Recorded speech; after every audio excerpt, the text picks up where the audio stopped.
the pump.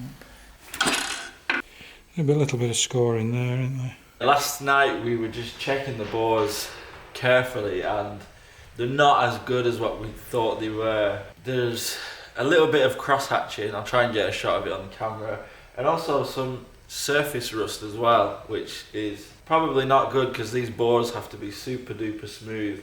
So the idea was just to change the piston rings, but potentially we might have to rebore it. We're going to take the block and the head to a specialist to get his second opinion on it, but I feel like in light of me now trying not to bodge things and to do things properly, we'll probably end up going for a rebore. It's going to be a lot more expensive, but I think if we ended up putting it back together and the cylinders were not right, it's going to be even more expensive because for new piston rings, they're something like 80 quid or around £100 actually for a set of 4. And if we did rebore it, we'd need to get new pistons and rings. They in total are £300. But we'll see. I think that we have to do it right. We'll get a second opinion and we'll see. So today, basically what I'm going to do is I'm going to take the valves out of the head.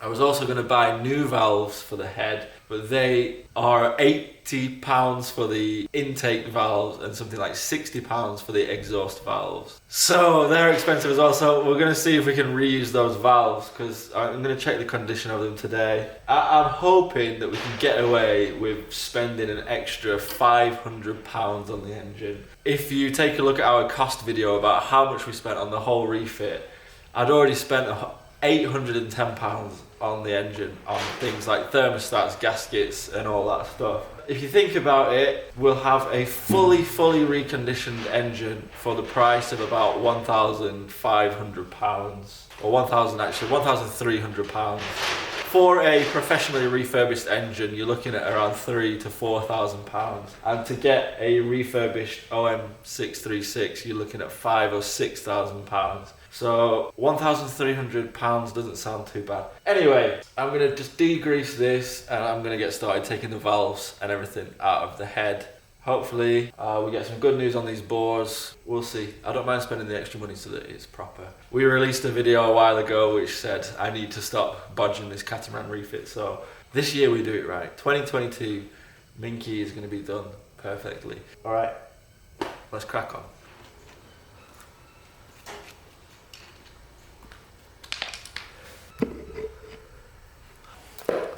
So these tappets, I have to try and keep everything in the correct order.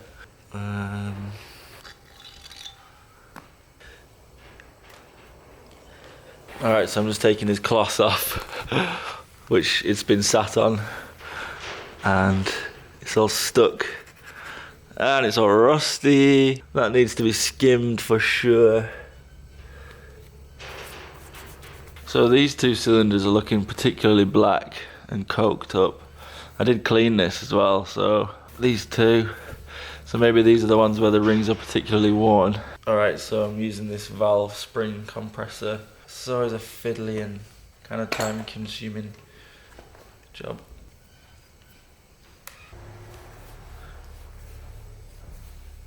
So when that spring's compressed, you have these little collar things there. So you have two of these which lock the spring onto the valve. You've also got a little rubber kind of seal, but it doesn't actually seal anything. I think it just cushions that double collar thing. Now that's off. Take the valve spring out, put that with its things, keep everything together, and that just pulls out from the bottom. And there you have one exhaust valve. So the exhaust valves are usually the most pitted. I'll just repeat those steps for 7 more times to get the rest of the valves out, and then check the condition of them and make sure they are all labelled and go back in the same place. That's if we don't buy new valves. For a full set of valves, whew, £140. It's a lot of money, I think, for valves, because you can get them for cars, usually around £2 or £3 per valve, apparently. So, yeah, they are very charged, though.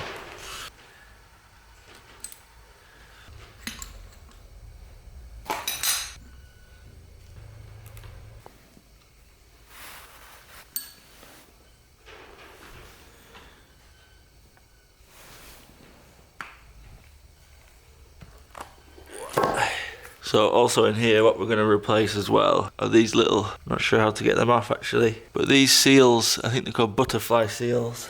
They have a little clip on them. I'm not sure how to get them out, but shouldn't be too difficult because they are quite hard now. But yeah, they're pretty much 50 years old rubber. I'm just going to have a look at this number 1 valve, clean it up with a bit of WD. Because they're black, now you can't really see. Once you've lapped them, they go all nice and shiny. I can't remember, I feel like some of them had a bit of pitting in them.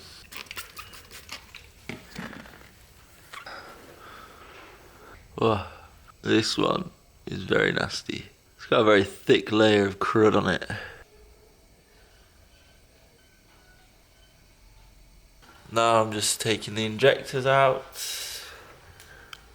They were reconditioned, so they should be good. Slightly unorthodox way.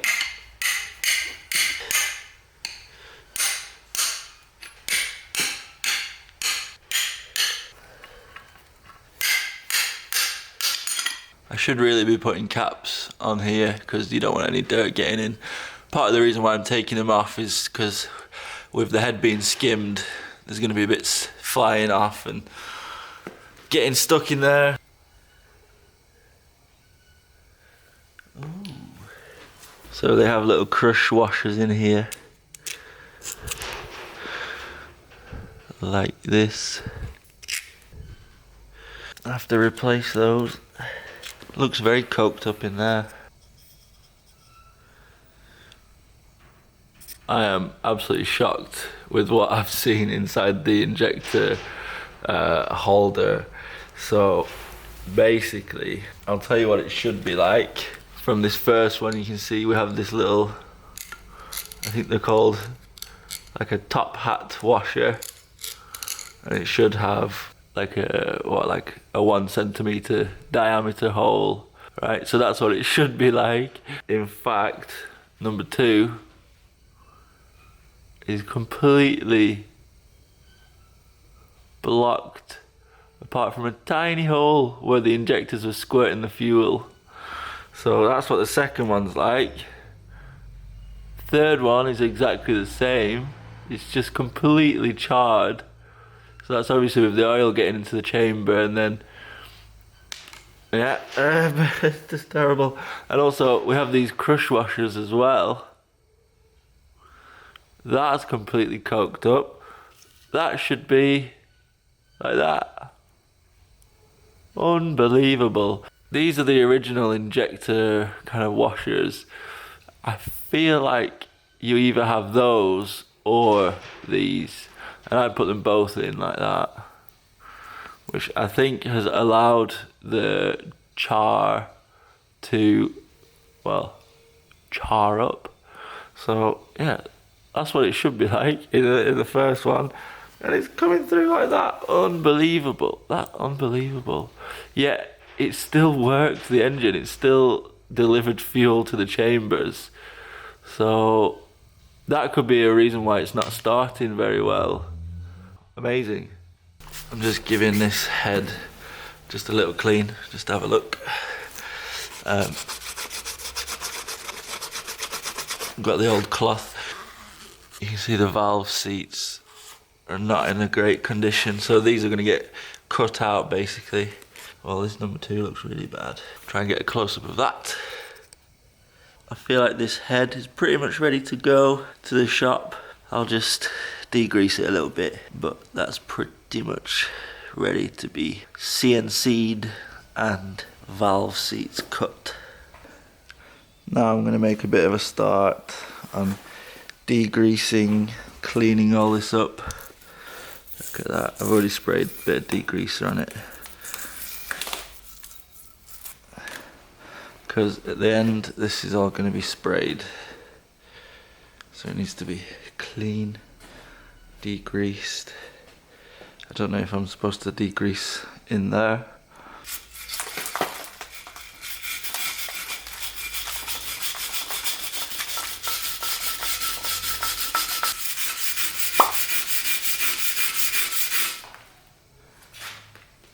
This is the old plate with the information of the engine on it. I might try a bit of acetone and see if we can get any numbers up. Alright, Steve's back.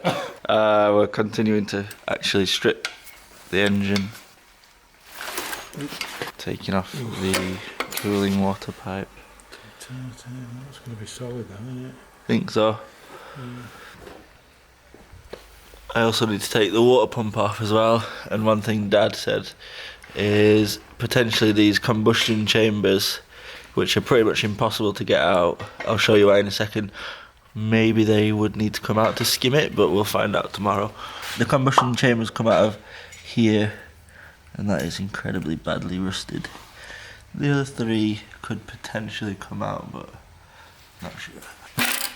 Yeah. Bit of shock and all. Trouble is, it should spin.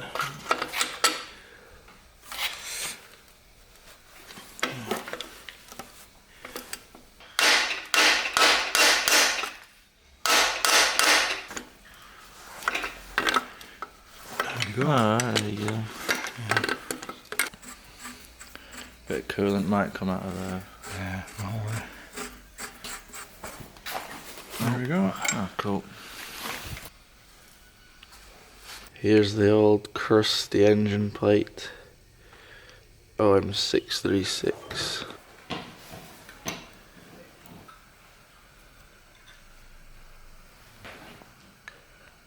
Alright, now I'm using my new technique to get these studs out. Get a little nut on there, and then another one. Thread might be damaged. Oh. How do we remedy that? Yeah, it's damaged. I can feel it at the end. The useful tip is, you know when it goes tight like that? Yeah. Tap it. Take it a bit further. When it goes tight, tap it. Yeah? Yeah. What does that do? Just... Well, you know where it's tight, it's because the thread's damaged. So you're tapping that nut and it's reforming that bit of thread. Alright. We lock these two together with all thy strength. Well, that wouldn't damage the thread, would it? No, you can stretch if they're too tight, but... Yeah. And then unscrew. That's coming off. Boom. There we go. Dad's just popped About stem steel off. Yeah. Another one there. They are very, very hard and probably quite brittle. What do they seal? Just oil from the top getting in? Yeah, yeah. On the induction stroke, you know, on the inlet, you've got a lot of suction there because that valve's open. So any oil that's at the top or the top end, it'll suck it down like that. Right. It'll suck it with the induction. Right. It's not just gravity; it's the suction of the piston. And what happens? It fires it out of the exhaust, and it burns it with the diesel. Mm. So these are 35 quid to replace. They shouldn't be that dear. No. I can't. They're just maybe take one and see. Yeah. More modern engines, I've seen them online for a tenner for 8, and I think you can get them for even cheaper than that, can't you? Yeah. Just little pieces of rubber.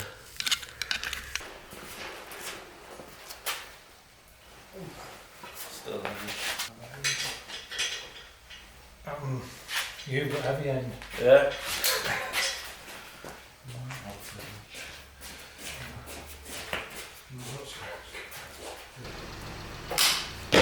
So the block and the head and the starter motor are loaded up in the car for us to take to be refurbished or to do their relevant bits of up. I need to practice this presenting malarkey. Alright, so we're gonna go and see what our contact says. So we had some pretty good news from the engine shop. The guy who owns it actually is a friend of Dad's. They went to the same school together. It was really nice, and basically he said that the bores don't need reboring, but he's going to do a really good hone on them. He's got a good quality honing tool, not like the flexi ones which you can buy for £20 off Amazon, because they will follow the contours if there are any extra contours in the bores. Well, that's good, because the pistons for a rebore would have cost 300, so we're not going to have to pay out that. It's going to be about 80 for the new rings. The other good news is that we don't need to buy new valves, which could have cost upwards of 100, potentially 150 pounds. And also he looked at the valve seats, they can also be cut, and the head can also be skimmed as well, so we've dropped those off. I need to go and drop off the other valves, but they're going to take care of the work. But yeah, good news that we're not going to have to fork out too much money, and it's in good hands. And finally, I'm going to take the starter to be refurbished, because that has taken some punishment over the last few months.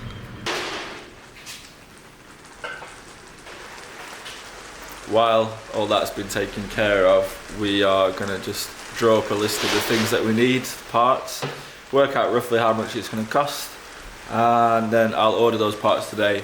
And also I'm going to start cleaning everything up, because once everything's put back together, it's going to be painted, so everything needs to be degreased and all that good stuff. Let's think about what we need. Alright, so we need valve seals, they're 35 quid. Silicone paste for the sump, but we'll just check. I think Dad's got some of that, could be free. Main bearings, not sure how much they are. Piston rings, so they are £118.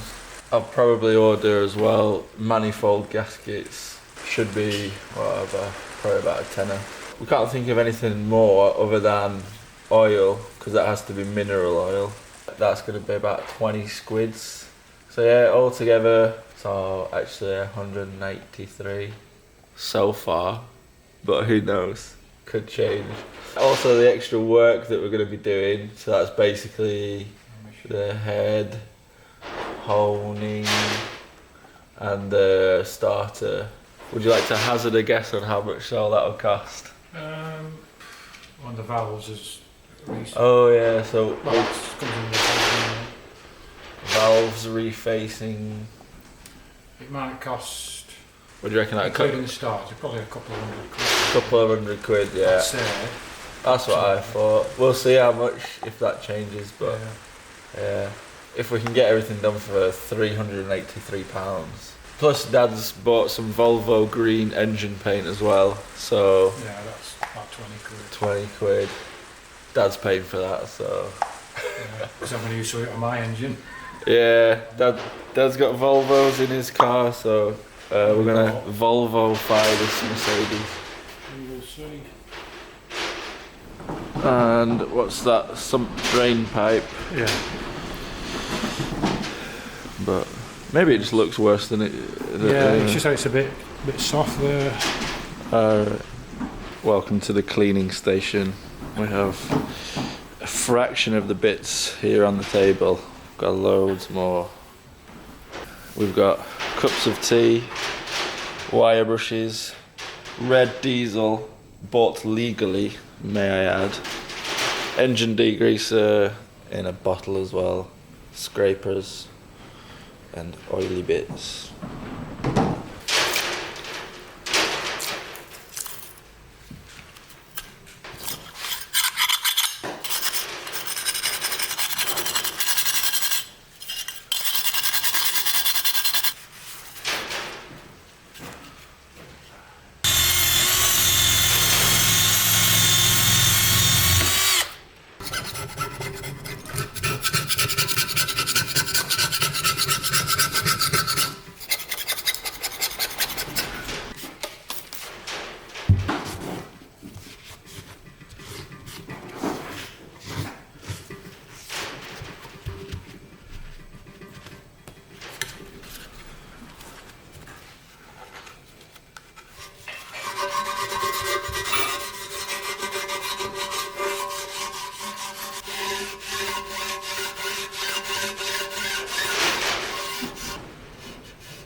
we've managed to degrease and clean some components, still loads to do. Tomorrow I'll drop the valves off and check the progress on all that stuff. But there we go. So guys, we hope you enjoyed this video. If you did, then please just head down to the bottom of the video and leave us a like. Let us know in the comments what you thought and what our next steps should be.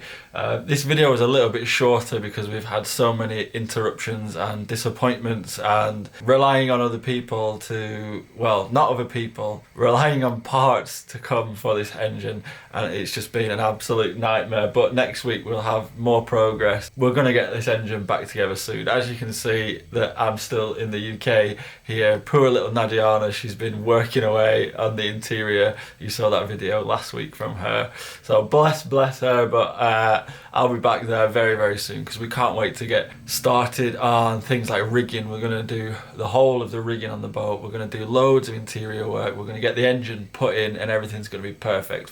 And we're going to have such a great season of sailing. We really want to push ourselves out of our comfort zone more and more and hopefully get to Greece. But anyway, we need to focus right now on getting the engine done. And thank you so much to you guys. Your names coming up on the screen for your very generous PayPals and going to our coffee page and helping us out that way. I don't want to sound too much like I'm complaining all the time about the price of the engine. I feel like some people would benefit from just understanding the prices of these things, and I kind of want to reassure myself that what we're doing is the best way and the most cost-effective way. So I really hope it doesn't come across like I'm moaning about everything being expensive, because I know full well that owning a boat is basically that's basically what it is. BO80, break out another 1,000. So thanks so much for watching. Like, comment, subscribe. It's completely free and it helps us immensely. So thank you so much for watching and see you next Friday.